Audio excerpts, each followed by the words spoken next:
Good morning, guys. It's Friday morning, and I am here in Second Corinthians, still in chapter 3.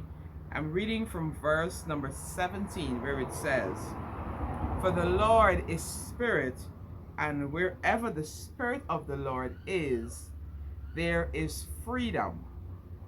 So all of us who have had that veil removed can see and reflect the glory of the Lord. And the Lord, who is spirit, makes us more and more like him as we are changed into his glorious image. I want to encourage us today to get closer to God, to allow ourselves to be drawn into his presence, into his word. And he is spirit, and it says wherever he is, he brings freedom.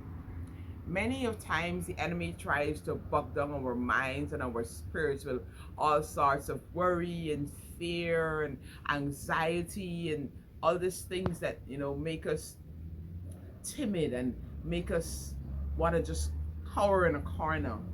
But when the Spirit of God is dwelling and is in its fullness inside of you, it brings freedom.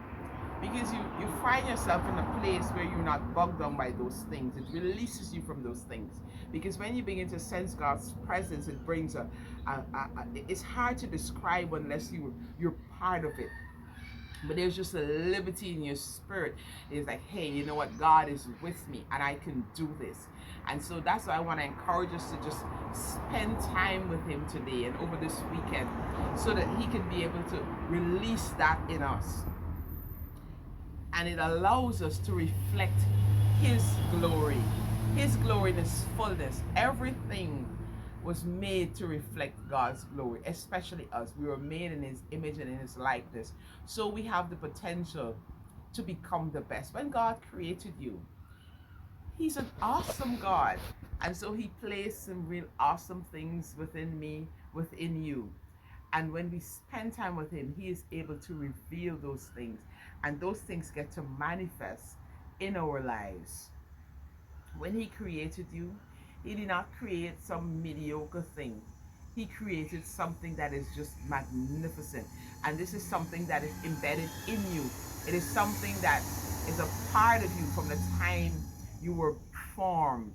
He decided on all your characteristics and all these things and put those gifts and those talents within you so that you can now manifest it as you get into his presence.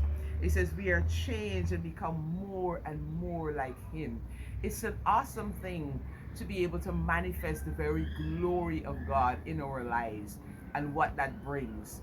God is a God of just awesomeness. And so that's what it means that as we go out into this world today, we release that awesomeness into the lives of others around us.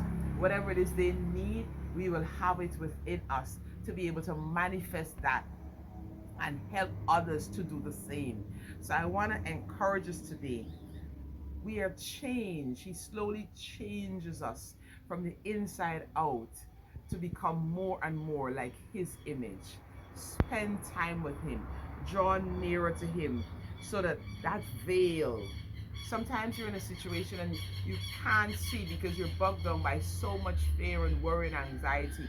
But when he comes, he removes that and you can clearly see who you are. You can clearly see who you were meant to be. You can clearly be able to walk into your destiny because he's allowing you to become more and more and more like him.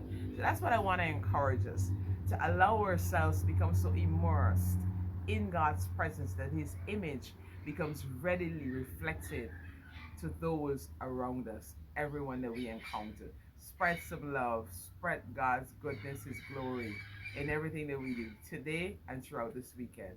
That's my word of encouragement to you today. Remember, God loves you and I do too. Be blessed.